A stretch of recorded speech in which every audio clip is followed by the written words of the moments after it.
دنیا کے اندر جتنی چیزیں بھی تخلیق کی جاتی ہیں ان چیزوں کو استعمال کرنے کے کچھ اصول اور کچھ قاعدے، کچھ ضابطے ہوتے ہیں۔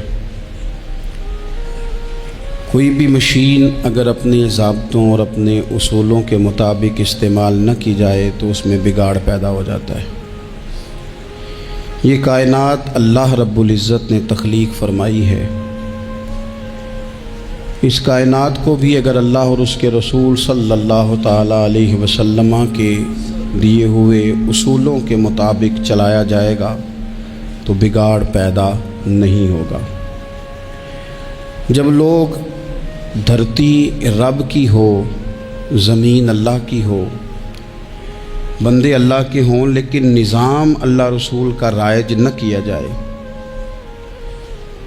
اور اپنی مرضی کے مطابق چیزوں کو لیا جائے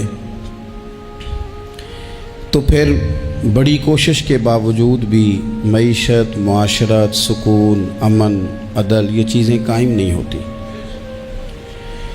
اسلام کو جب ہم کامل، مکمل اور اکمل دین کہتے ہیں تو ہمارے دین نے ہمیں مسجد چلانے کا طریقہ بھی بتایا ہے اور ملک چلانے کا طریقہ بھی بتایا ہے۔ جس طرح کتاب و سنت کا نظام مسجد میں، مدرسے میں رائج کرنے کا کہا گیا ہے، اسی طرح کتاب و سنت کے نظام کو دنیا میں رائج کرنے کا کہا گیا۔ اللہ تبارک و تعالیٰ کی اس زمین کو، نظام حکومت کو، نظام عدل کو، نظام پارلیمنٹ کو جب شریعت اسلامیہ کے وضع کردہ اصولوں کے مطابق چلایا جائے گا تو امیر، تاجر، دولت مند، بیوروکریٹس یہ سب بھی سکون محسوس کریں گے، بہت سارے اعتماد کے ساتھ تجارت کر سکیں گے، وفاداری کے ساتھ اپنا وقت گزار سکیں گے۔ غریب آدمی کو آسائشیں اور سہولیات اس کے دروازے پر ملیں گی۔ اللہ تبارک و تعالیٰ نے بہت سارے اپنے نیک بندوں کو اقتدار دیا۔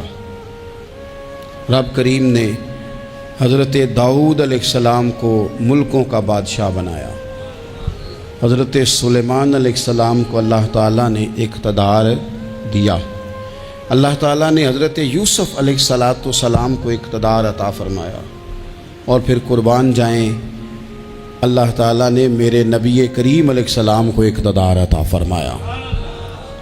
حضور سید عالم صلی اللہ تعالیٰ علیہ وسلم نے بحیثیت ایک سربراہ مملکت کے وہ سارے کام اپنے سامنے حضور نے کیے۔ نبی پاک علیہ السلام رحمت للعالمین ہیں، کسی شخص کی ذرا سی تکلیف حضور کو سونے نہیں دیتی، لیکن حضور نے اپنے سامنے نفاذ کرایا۔ اگر کسی کو کوڑے لگنے کی ضرورت تھی تو فرمایا اس کو لے جاؤ، وہاں باندھو، کوڑے مارو۔ اگر کسی شخص پر چوری کی، زنا کی کوئی حد جاری کرنی تھی تو حضور نے اپنے سامنے وہ جاری کروائی، نفاذ عملی قانون کا اپنی نگاہوں کے سامنے کروایا۔ ایک سربراہ مملکت کس طرح سے وقت گزارتا ہے اور اسے کس طرح سے چیزوں کو لینا ہے، یہ ساری چیزیں اللہ کے محبوب علیہ السلام نے ہمیں کر کے، بتا کے، سکھا کے ہمارے لیے دستور چھوڑا۔ ہم نے آہستہ آہستہ آہستہ آہستہ یہ کیا کہ جس طرح عیسائیوں کے پوپ، انہوں نے مذہب کی تشریح یہ کی کہ غاروں میں رہنا ہے، دنیا سے کٹ کے رہنا ہے، یا پنڈتوں اور جوگیوں نے جو مزاج دیا تھا وہ ماحول ہم نے طاری کیا۔ اسلام کو ہم نے جز وقتی بنایا، کل وقتی نہیں بنایا۔ مسجد میں آ گئے تو وضو کر لیا، ٹوپی پہن لی، نظر جھکا لی، تسبیح پکڑ لی، کہا میں مسجد میں ہوں، میں جھوٹ نہیں بول رہا، میں مسجد میں ہوں، میں غلط بات نہیں کر رہا، میں مسجد میں ہوں، میں بددیانتی نہیں کر رہا۔ او خدا کے بندے، جو رب جس طرح مسجد میں دیکھتا ہے مسجد کے باہر بھی اسی طرح ہی دیکھتا ہے۔ اسے نہ اونگ آتی ہے نہ نیند آتی۔ تمہیں ہمہ پہلو نیک ہونے کا کہا گیا۔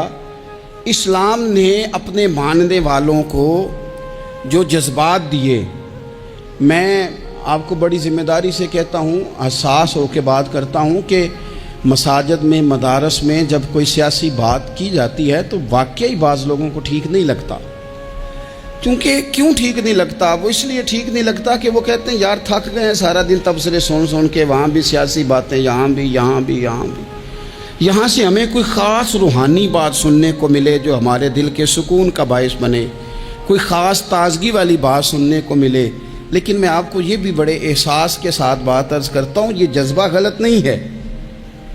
کچھ لوگوں کا یہ جذبہ تنقید کا ہوتا ہے، اس کی بات نہیں کرتا، لیکن کچھ کہتے ہیں نہیں ہم تو روحانی تازگی کے لیے، ان کی بات بھی ٹھیک ہے. لیکن میں آپ سے عرض کروں، میرے رسول پاک علیہ السلام نے اور حضور کے چاروں خلفاء نے سیاست کی جتنی تدبیریں کی ہیں وہ مسجد شریف میں بیٹھ کے کی ہیں. کیونکہ یہ جذبہ پاکیزہ تھا، خلوص والا تھا، خدمت والا تھا، اشاعت تبلیغ والا تھا، دین کو آگے پھیلانے والا تھا. تو یہ پاک جگہ پر بیٹھ کے بات ہوئی. اسے پلید، ناپاک اور چونکہ غلط اب کیا گیا ہے تو اب بعض چیزیں بوجھ بنتی ہیں. قرآن مجید کی جو آیہ کریمہ میں نے تلاوت کی ہے نا، میں آپ سے عرض کروں، معیشت سے زیادہ، معاشرت سے زیادہ، ایٹمی طاقت سے زیادہ ضرورت نیک لوگوں کی ہوتی ہے. یاد رکھنا، بہترین قسم کا اسلحہ موجود ہو لیکن چلانے کا فن نہ آتا ہو تو بندہ دشمن کا کچھ بھی نہیں بگاڑ سکتا. انسان کے پاس بہترین گاڑی موجود ہو لیکن اسے چلانی نہ آتی ہو تو اس کے لیے سفر کبھی بھی مکمل نہیں ہوتا. ہمارے پاس سارا کچھ ہے، دیانتدار لوگوں کی کمی ہے. لوگ کہتے ہیں معیشت کا کچھ کرو، معاشرت کا کچھ کرو، تو یہ قرآن دیکھیں اللہ کا کیا فرماتا ہے. رب کا قرآن کہتا ہے الذین ان مکناہم فی الارض. کچھ لوگ وہ ہیں کہ اگر اللہ انہیں زمین میں اقتدار عطا کرے وہ کیا کریں گے؟ اقاموا الصلاۃ وآتوا الزکوٰۃ، وہ نماز قائم کریں گے، زکوٰۃ ادا کریں گے. وَأَمَرُوا بِالْمَعْرُوفِ، وہ نیکی کا حکم دیں گے. وَنَهُوا عَنِ الْمُنْكَرِ، وہ بری باتوں سے منع کریں گے. وَلِلَّهِ عَاقِبَةُ الْأُمُورِ، اور ہر کام کو اللہ ہی کی طرف لوٹ جانا ہے، سب کاموں کا انجام اللہ کی طرف ہونا ہے. ان لوگوں کو رب اگر اقتدار دے، ضرورت بندوں کی زیادہ ہے کہ بندے دیانتدار ملے. یہ وہ لوگ نہیں ہوتے کہ انہیں مال مل جائے تو یہ عیاش ہو جاتے، بلکہ انہیں مال کے خزانوں کی کنجیاں ملیں تو یہ رب کی غریب مخلوق کے لیے دروازے کھول دیتے ہیں. یہ نمازوں کا خیال کرتے ہیں، یہ دین کا ابلاغ کرتے ہیں. بیٹھے تھے حضور کے صحابہ حضرت عمر کے گرد، دوست یار پرانے باتیں ہو رہی تھیں تو حضرت عمر کہنے لگے دور خلافت چل رہا ہے جناب عمر کا. میں کہہ چکا ہوں کہ ہمیں ضرورت متقی پرہیزگار لوگوں کی ٹیم کی ہے.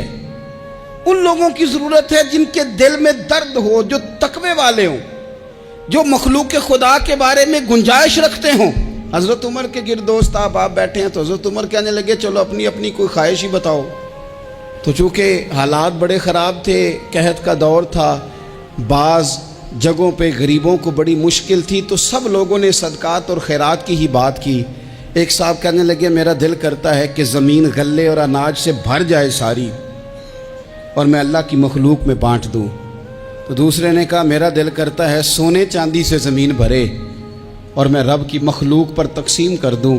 ایک تیسرے صحابی بھی فرمانے لگے میرا دل کرتا ہے سونے چاندی سے نہیں، ہیرے جواہرات سے یہ زمین بھرے اور میں اللہ کی مخلوق میں بانٹ دوں. سب اللہ کی مخلوق پر کرم کرنے کی، رحم کرنے کی، تقسیم کرنے کی بات کر رہے تھے. تو پھر بول کے کہنے لگے عمر آپ بھی تو بتائیں نا، آپ کی بھی تو کوئی خواہش ہوگی نا. حضرت عمر دیر تک خاموش رہے، پھر ٹھنڈی آہ بھری، فرمانے لگے میرا دل کرتا ہے یہ زمین حضرت معاذ بن جبل جیسے لوگوں سے بھر جائے.